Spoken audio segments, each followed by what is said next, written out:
Good afternoon. Hi, Annie. How you doing? Doing all right. How about you? I'm doing great, Annie. I'm doing great.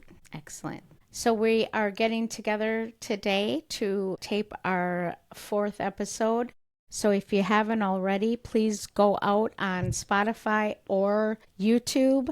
Look for McFlare and J's podcast, and you should be able to find episodes 1 through 3 that we put out there, because each episode kind of is building off each other. So if you haven't gotten a chance to watch those, please do. And of course, subscribe and like the video. Thank you. Absolutely. Good job, honey. So today I think we're going to talk about, chemo is going to be our main subject. We are going to get a nice little treat here because Jen did tell us that she was going to give us the McFlare story and give us a little background on that. So I think we're all excited to hear, because even myself, I don't know if I know that story completely. I think you do. I probably do. I'm trying to be very relatable here to our audience that might not know that. But anyways, we're excited to hear it. So let's get into that, and then we'll shift gears a little bit. So the McFlare nickname actually started in 8th grade. And I wanted a name for myself. And there was a poll done at my grade school. Shout out Holy Spirit. Holy Spirit Spirits, I think, was our team name. It took a while to come up with that one. In 8th grade at graduation, we did a senior poll, and everybody answered the question, what are they going to be when they grow up? And all the 8th graders were on the poll, and Jenny McDonald was rock star. Absolutely. And so I took that directly to my head and wanted a name for myself. This might have actually been before Madonna, but Prince was out. And so I wanted to be a one-name rock star, and I chose Flair. And my friends were like, what? Even though there are 2 forms of flair, F-L-A-I-R, which is completely appropriate to my rock star persona. I'm going to actually change it to flare, like flare gun, F-L-A-R-E, because I bring the fire. Yeah, you do. It needed a little extra spark, a little something to get us riled up. I want all of you to call me Flair, and nobody would. Fast forward like 20 years to my early 30s, one of my best friend's husbands that added the Mick on it. So it was in probably 2005 that it became McFlare. That's one of the funny memories, but that's where McFlare originally came from. Yeah, all the way from back in 83, 84. That's a long time. Yeah. But I'm glad it stuck around, because it's fitting, and it's something that's out of the blue. That's my flares when they come out. You weren't ready for it, but it got you. That's right. And then real quick, we end our programs with a prayer from the prayer book, but I also had mentioned in episode 2 that we had found this prayer book at the U of M gift shop when I went through my transplants in 2017. And it was really funny because my whole life, I'm a freeze baby. And I mean, it's like 80 degrees out and I have a sweatshirt on, I have long socks on. You know, I'm just always cold. And you've always been that way. And always have been that way. And so when we went for my first escapade after the transplants, we went down to the gift shop and I picked up that. I got some other merch. Just kidding. Full outfit, really? I did get a full outfit. Full-on outfit. She wasn't really supposed to do that, but she did it anyway. I need to be warm. And I still wear that stuff today, too. But ironically, this is what I also picked up for the transplants in the hospital. It is this beautiful breast cancer blanket. Yeah, it's a beautiful breast cancer blanket. And I have used this since then, since I got it. I used it in the hospital because I was never warm enough in those beds. And I used it at home. You've been using it ever since. I've been using it ever since, and it's so soft and perfect. But fast forward to last year when I get the cancer diagnosis. Isn't that a bitch?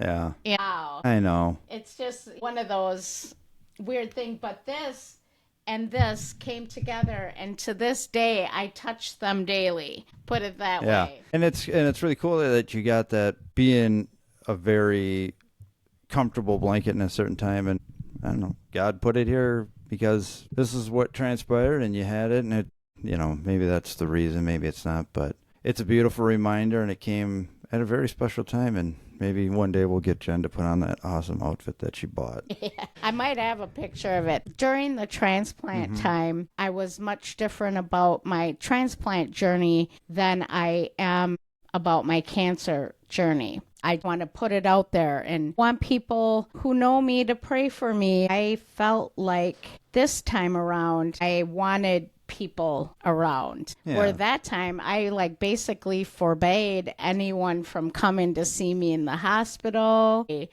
didn't make posts. I might put an update out there, but I was really low-key about the transplants. And this time around, I thought, I'm a different person than then. I want people involved and to know and to pray for me. And you really want to share your experiences because that's what this is all about, experiences and how to get through them and what you've done and stuff like that. So I'm glad that you're sharing this cancer journey, and then we will be getting into the transplant stuff too. Just fascinating stories. I mean, we learned a whole bunch of stuff, and I'm just really glad that you're sharing all of this with us. So thank you. Yeah, I really wanted people to know that I'm strong and all that, but at some point, cancer really scared me. Really, nothing scares me because I believe in the love of Christ.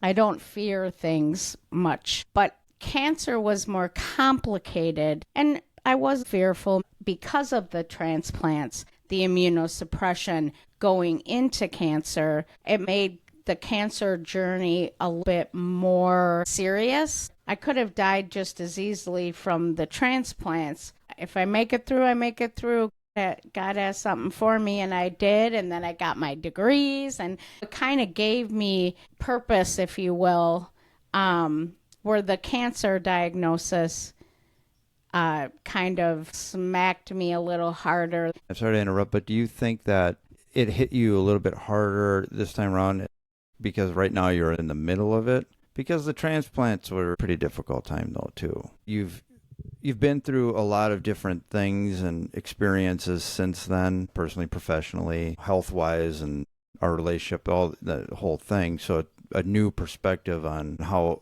things transpired between then and now. I think the biggest attribute between the transplants and the cancer is it was lonely. It was lonely to go through it alone. I didn't go through it alone. Jason and my mother obviously were there, but that's it. I mean, I didn't have friends come and see me. I was very cagey and private about that journey. And I didn't want to be that way for this journey, which brings us to the chemo. Well, absolutely. You know, how you get into your rhythms and your patterns that you can find that help you do things. I think part of that, this journey is benefited from the journey that you went through before. For what sure. you've learned and stuff like that. But a little bit about how the chemo affected you. And the first one that you went on was Doxorubcin. I found that nickname of that cancer drug by fluke. Are you on the Red Devil? Which is a perfect example of when I said in episode 2, until you know the full story, don't go out and Google stuff, because Red Devil is a perfect example of you heard the name Red Devil. And what did I do? I went straight out there and Red Devil, chemo. It's one of the strongest cancer drug out there, and hence and it's red, and you watch it go in and it's red, but the devil part is because the side effects are pretty substantial. Isn't it supposed to be one of the harshest? It is, yeah, because it's the strongest. Okay. Yep, exactly. It's a poison. Yeah. They're putting poison in your body to save you. So it's all ironic there. But anyway, I went out and looked at Red Devil, and it's going to give you, if you're searching it, it's giving you all the nastiness. So again, I'm like, okay, back up.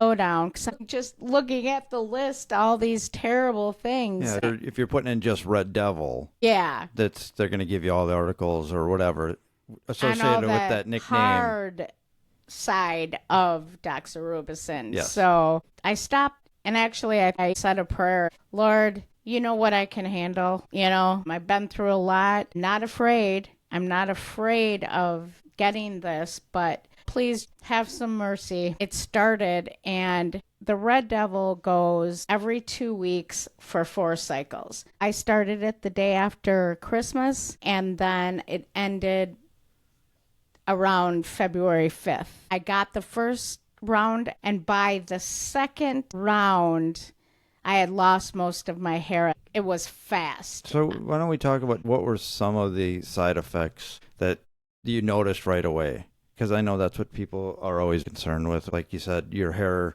was coming up quick. I would absolutely recommend this. I stand by it. If you have long hair, before you start doxorubicin, the Red Devil, cut your hair. I've lost my hair 3 different times, 2 for medical reasons and 1 for stress. There is nothing worse than having long hair, having it start to fall out, and then cutting it. I'm not talking about hair shedding, hair thinning. That's bad. All of that's bad, but that's manageable. You can make your hair work with that. I am talking about where all of a sudden you don't have a patch of hair. So even if you cut it to here or keep trimming it up, you're not getting this whole row of hair back. It is devastating to the mental psyche of women, probably men too. Wasn't there another? It was painful too. When your hair was falling out, cutting it was also a benefit of helping. He's exactly right. So I cut it real short, and for that first week, I got to wear the short hairdo. But what happens is, as it's falling out, it hurts. The hair actually hurts until it's gone. So at that point, I just shaved the shit. I just shaved it all. I think I had you even with a razor in the back. Just take the hairs off, and then I was completely bald. By the start of the second, so by the time I had to go back for the second cycle of Red Devil, I was bald. And I was perfectly fine with that. And it didn't hurt, and as it grows in, it doesn't hurt. But that's 5 months later, so we'll hold off on that. We'll get to that point. Yeah, that was the first thing. The hair was it. And almost immediately, I was so tired, more tired than I'd ever been in my whole entire life, even with the transplants and all the insulin reactions and just anything I've ever drain on you. Faced before. So the fatigue was terrible right out of the gate. I was having to make decisions about work around this time. And so by the end of January, I couldn't work. So I'd had 3 cycles by late January, and there was just no way. Side effects out of the gate were the hair loss, the fatigue, and the mouth sores. Tell them about what that means, mouth sores, because when you first said that to me, that's a side effect, is mouth sores. Oh, that sounds really weird. What does that mean? But it actually does something in the lining of your skin and your... The poison is just coming out in your mouth, and your mouth is so moist and sensitive anyway that some people develop mouth sores, which just imagine literally covering your tongue, under your tongue, all the way back around your throat. You have infected canker sores. It's 10 times worse than that. For me, I think I got down to like 93 pounds because I just couldn't eat. Yeah, everything aggravated it. Or I couldn't sip everything. I went into my dentist and had him shave down the square. I run off the square teeth in the back. It was so bad. I'm going to tell you this, and I stand by it 100%. I had a coworker, bless his soul. He sent me 6 Tombstone pizzas and what he thought was a 12-pack of ginger ale. Yep. And when it came, it was 6 Tombstones and a 12-pack of zero sugar wild cherry Pepsi. Yep. And pretty close to ginger ale. When Jason brought the delivery in, and I went and I looked at it, we both were like, what a weird, strange soda to send. It's not 7-Up or ginger ale or just... Or regular Pepsi or wild cherry Pepsi. It was zero sugar wild cherry Pepsi. Yeah, it was kind of a weird specific. It was totally bizarre, really. I had given up sodas since they stopped making Tab. Even before that, I was a Tab drinker, and after that, I basically just gave it up completely. I stopped drinking soda then. One day, the mouth sores were so bad, and Jason's trying to be so helpful. I had bought mouthwash and the magic mouthwash and shit that the doctors can give you, and none of it worked. There's got to be something better. I'm trying to figure it out between laying down because it's so exhausting to sit up. Just kidding, but that's how it is. No, that's the truth. Like, you didn't know if you could literally make it into the kitchen to get a glass of water. Or if you, God forbid, had to go upstairs or downstairs to do laundry or work. My office was upstairs. It's like climbing Mount Everest. Just don't know if I'm going to make it. I was blessed I didn't stay in bed. Back the Pepsi. Yeah. He was trying to help with the mouth sores, and he was like, why don't we try this? I'll have a sip of this. I don't even care. You know, at this point, for me, I'm never going to be able to eat anything ever again. Call it a day. Yeah, I'm going to call it a day. It's over. And he's like, try this. Fine. And I took a swig, and I was being office crappy. I won't even be able to because my mouth won't even accept any fluid. You know, I'm being all dramatic. My mouth won't even accept it, but I'll try. And how I had to drink, I'm not lying. I had to take a tiny drink of something, hold it under my tongue, roll it back so it wouldn't hit anything. And mine were really bad back by my throat. Your description kind of always reminded me of, it was like the worst strep throat with tonsillitis, and you have something else in your throat. Like, yeah. It's like, or your mouth with like a toothache.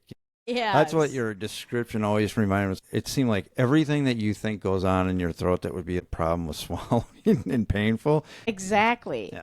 That's a great way to say it. Anyway, I took a swig of that zero sugar wild cherry Pepsi, and it worked. I'm not kidding you. It was numb, and it's a miracle. It was a fluke that they got the wrong soda, that they sent the wrong 12-pack of pop to me, and it was that, and it worked. Oh. So then I could take a sip and take a bite of whatever you wanted donut, to eat. Yeah. a piece of pizza, because I wasn't eating great, but I was eating. And so that is it. Yeah. So if you ever have mouth sores, and I'm just going to throw it out for any kind of mouth sores, try zero sugar wild cherry Pepsi. And if that happened not to work, because it did work for you, and we did use it, or you did, throughout. Yeah. And had the consistent the whole way through. Consistently helped me with the mouth. Think about that in the text of trying something new, like any sort of something that works because it may not seem like anything works, and then out of the blue, something's like, I don't know why, but that helped. And it's a relief. When I told my coworker that you sent a miracle, and he's like, I did what? And he said, I didn't send that to you. That's not what I sent to you. Well, that's what I got. It was divine providence right there. There you go. My angels or Jesus, this is going to help you. So I'm telling anyone that has mouth issues to give it a try. Give it a try. Give it a try. Now, I was blessed for Doxo. The number one side effects is nausea, vomiting, which is all cancer drugs. But I had zero. I had no nausea and no vomiting. That's impressive. Side effects that I affected were skin, obviously hair, your skin gets nails. Shit. Yes. There's chemo nails and chemo toenails. And that has to do with your skin too. I couldn't find I still am struggling with the best products to use on my skin. It really does change your DNA. That's what I think. So things change, and growing up, as you age, you develop allergies and different reactions to things. It can happen to anybody at any time. So what were you thinking about when I was going through the Red Devil? I didn't know what to think about that. Sounded scary, but I mean, we had to look at it every day that it came through. I mean, I knew what the effects were going to be with hair loss and some of those things and being tired, but I was expecting never getting out of bed, miserable mess, because it just made you terrible. It wasn't what I expected. Definitely was handled a lot better by you than whatever, because you never had any huge complaints. Because you don't really complain about being tired. You're like, yeah, I'm tired. I don't do anything. But it wasn't. I will say this in hindsight, I think I had a really super easy Red Devil trip. What should have been the worst side effect drug I started with, and many cancer patients do it. I don't even think it just is for breast cancer, but don't quote me on that.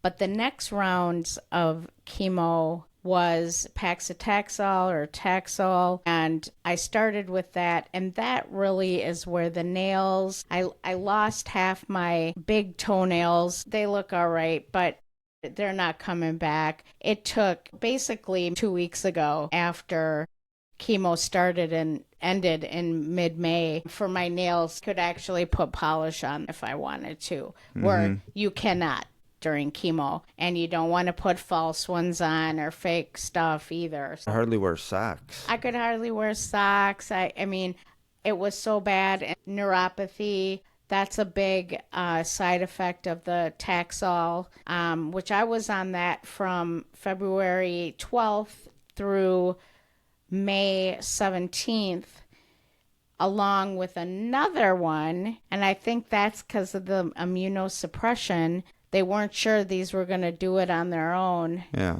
It just sucks. I mean, it's cumulative. The fatigue and the brain fog, the nail stuff, it gets worse as each week goes on. Yeah, it's like a buildup. It is a buildup. And by the time you're done with chemo, you might feel the worst you have. And that was my case. I was sick and I was tired, but I was constantly striving to improve and help others somehow. I just was looking for research and different things. I can tell you right now, garlic, onions, not only do they help with colds and sore throats and flu, mix it with honey, they are excellent cancer killers. Turmeric, number one, frickin' just put it in everything. Drink at least a glass of tea of it a day. Turmeric, ginger, buy it. They'll make it for you. That's priceless. Cabbage, Confucius, what is it? Confucius? Well, Confucius was a guy. I know, but what's Cruciferous? No, what's... I'm not coming up with that word. I don't know. The one that's I know what you're saying. Confucius. Cauliflower. Yes, cauliflower, broccoli, kale, cabbage. But this is stuff that you found as you were started to research. How do I combat side effects and things like that. It's not like you went down rabbit hole of finding bad things. You're like, I can find a way to benefit myself in this situation. Yeah. And so then you sort of get into all these things. I found a lot of stuff, and I apologize for not having it off the top of my head today. I'll put some links in the video chat, but it was just those things. I have 50 kinds of teas. I'm a huge tea drinker going in, and praise the Lord, there's a shit ton of teas that will help you with cancer, from ginger for nausea. The list goes on and on. There's literally a tea for every organ in your body. And they're not all just fight cancer. These are good for every day. Good stuff to keep you healthy. Yeah. And vitamins. Some of the core vitamins, which I don't know about other cancer patients out there, but it was way after the fact that I had to say to my oncologist, I want to be tested. Those are minerals and vitamins that help you. Not only does it help cancer, every disease, and in my research, and yes, a lot of it was on reels, so take it with a grain of salt, but the more research you do, you find the common things, and those have to be beneficial, or at least some of that. And let's clarify, it's not you watching reels and going, I believe that. If you see it a number of times in something, you then look into it and then find out. So I just didn't want people thinking that you're just like, man, that one's real. Just a shot of gasoline a day. But you put thought into that. Yeah. But, yeah. I do research it. If I see something recurring, I'll go and I'll look, and then I'll go to NHI.gov. National Institute of Health. See what studies they have on it. A lot of the natural benefits right out of the gate. I had family and friends that were like, get on methylene blue, ivermectin from benzazole, and I got it. I bought all the shit. But I got to be careful, too. You got to be really careful what you're putting in. Yeah. I'm on immunosuppression to start with. You want to double check who shouldn't be taking this, what it interacts with. Make sure you do your due diligence and your homework and stuff. And we're not saying one way or the other here, but for you, especially for you, you had to be very, very careful because you're dancing a fine line. Exactly. And your doctor was telling you there was no studies of having your cancer and being a double transplant recipient. So there was a fine line of certain things. So some of this. Basically, what she was saying was transplant patients and cancer. You get a bunch of them. You get a bunch of, we'll start there. You get a heart, kidney, pancreas, eyes, whatever you get, you are on immunosuppression drugs, lower your immune system. A lot of oncologists see transplant patients with skin cancer. Yes. And that's the number one thing. Sorry, Jen, you have to stay out of the sun now. That's where I get my heat. And so, just so it's clear and clarified that when you are on immune suppression therapy, which means for the transplants that you are getting your immune system low so it doesn't attack the organ as a foreign thing and reject it. Where the cancer is, they tend to want to get your immune system up to fight the cancer. Yes. I'm just talking about your low level of your immunosuppression. That's what I'm talking about. Okay. Yeah, okay. I obviously didn't do immunotherapy because I'm already on immunosuppression from the transplants. But real quick, I'm sorry to go back. Sure. I want to just finish this about my oncologist is like, there's no data. There's no studies. There's no protocol, not much at all written in the medical journals and on transplant patients who get cancer, and not just skin cancer, any kind of cancer. That is negligent. That is absolutely horrifying. If only I was 20 years younger, I might pursue that. Because, of course, I went and looked nationally. I'm looking around the world, looking at what is out there for this. Probably in hindsight, not really. Did I spend a lot of time looking into that I probably didn't need to? Sure. But did that get me through that whole doxo treatment? Yes. So that was how I would entertain myself And that's my thing, is I don't relax well when I'm 100% well. I don't sit still. I don't, that's very hard for me to do.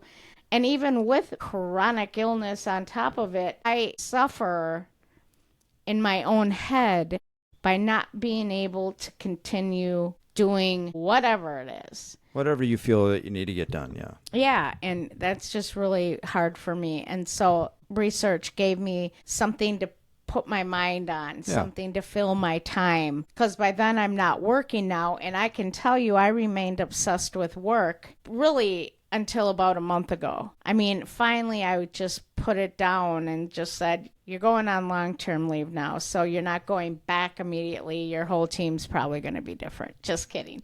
So much was happening at work, and I really wanted to be involved, but I couldn't be anymore. So that was very difficult. That's a one-way mental bridge I had to cross. And that's what some of the research seems like it would take. Yep. Kind of place like keep you mentally active. Correct. And engaged, because there's only so much you could do and what you couldn't do. But the important thing is that you didn't do nothing. Right. You kept moving. You kept going. I did. And found ways. So. Yeah, I tried. Doxorubicin, I consider the easiest part of this whole cancer treatment, which some people would be shocked by that, including my oncologist, because I requested it, more of it, twice. Yes, you did. Then we moved to the Paxitaxel, and that's where my nails fell off. That's where we'll hit that next time. Week. That'll be talked about next episode, and we are going to end today's episode with a prayer from my favorite prayer book, Grace for Today. Find it at the U of M gift store. Just kidding. You can find it online at Amazon. So today is August 17th. Happy birthday and shout out to my cousin Jamie. It's her birthday. Happy birthday. God as your guide. Is anyone among you in trouble? Let them pray. Is anyone happy?